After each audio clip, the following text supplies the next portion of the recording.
بلخ ولایت کې تازه راستانه شوو کډوالو ته د غنمو او نغدو مرستو د ویش لړۍ پیل شوه.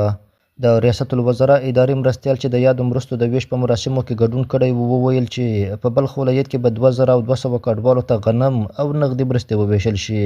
در ولایت بلخ ما در حدود 2200 فامیل به هر فامیل 5 بوجی گندم که هر بوجی آن 50 کیلو است 5000 افغانی کمک نقدی انشالله صورت میگیره.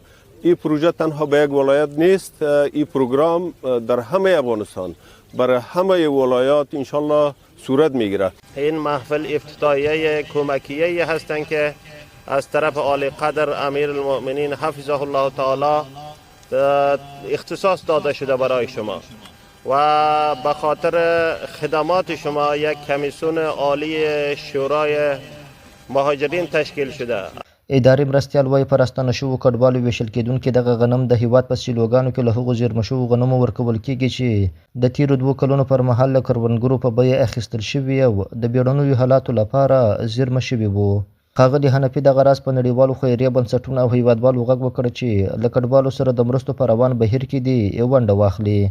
در این کمپاین باید خواهش ما از همه وطندارای عزیز ما هم در داخل و هم در بیرونی است که هر کس که توانمندی دارند، چقدر استعداد دارند، کسی اگر لباس اضافی دارد، کسی اگر غذا هم کاری کرده میتواند، هر چیزی که هر کس در توان داشته باشد باید همراه وطندارای عزیز ما که اخیراً در وطن عودت کردند همراه از اونها صورت بگیرد.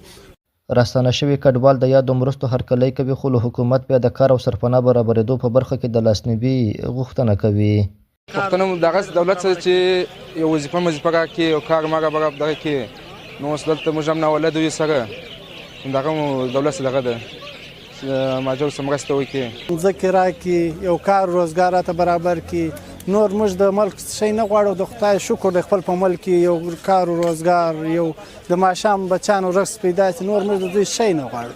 د اسلامي امارت ریاست الوزرا اداري مرستیال په خبره ټاکل شوی چې د هیواد په کچه له 80,000 کډوالو کورنیو سره د اسلامي امارت له داخلي بودیجې ورته مرستې ترسره شي. امان الله عادل، حریت رادیو، مزار شریف.